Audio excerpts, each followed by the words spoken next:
বিসমিল্লাহির রহমানির রহিম। রাব্বি জিদনি ইলমা। আমার আলোচনার বিষয় হলো শুকরিয়া আদায় করা। থেকে শুকরিয়া আদায় করা অবশ্যই কর্তব্য।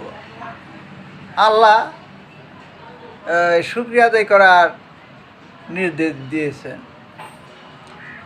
প্রত্যেকের উচিত আল্লাহ শুকরিয়া আদায় করা। এ ব্যাপারে কোরআনে বিভিন্ন আয়াত নাজিল হয়েছে। সূরা বাকারার 152 আয়াতে বলা হয়েছে, অতএব তোমরা আল্লাহকে স্মরণ করো, তাহলে আমিও তোমাদেরকে স্মরণ করব, আর তোমরা আমার শুকরিয়া আদায় করো এবং অকৃতজ্ঞ হও না। তাহলে আল্লাহ শুকরিয়া আদায় করতে বলেছে এবং অকৃতজ্ঞ না হওয়ার কথা বলেছে।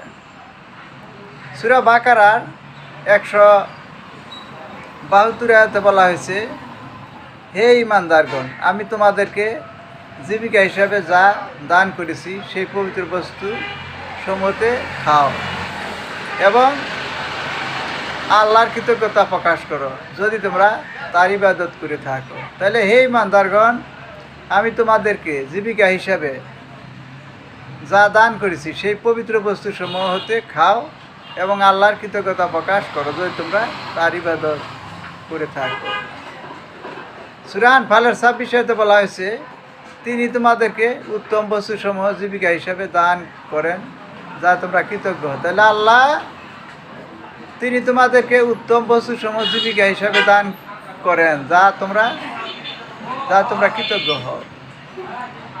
সূরা মায়দা 6 বলা হয়েছে, আল্লাহ তোমাদের প্রতি তার অনুগ্রহ সম্পূর্ণ করতে চান যাতে করে তোমরা কৃতজ্ঞতা জ্ঞাপন করো। তাই প্রত্যেকের উচিত আল্লাহর প্রতি এবং আল্লাহ যা দিছে সেগুলি কৃতজ্ঞতা স্বীকার করতে হবে এবং কোনো কিছু পাওয়ার পর বলতে হবে আলহামদুলিল্লাহ, সমস্ত প্রশংসা আল্লাহর।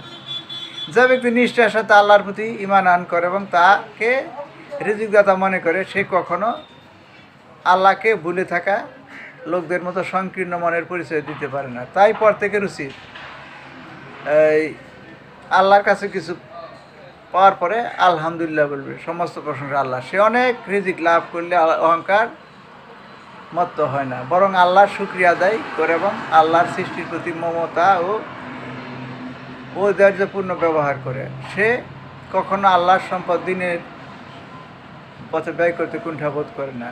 সংকীর্ণ জীবিকা লাভ করুক বা অনাহারে থাকুক, সর্বস্থায় সে ধৈর্য ধারণ করে এবং কখনো নিজ আমানতদারি ও আত্মমর্যাদা বিসর্জন দেয় না। তাই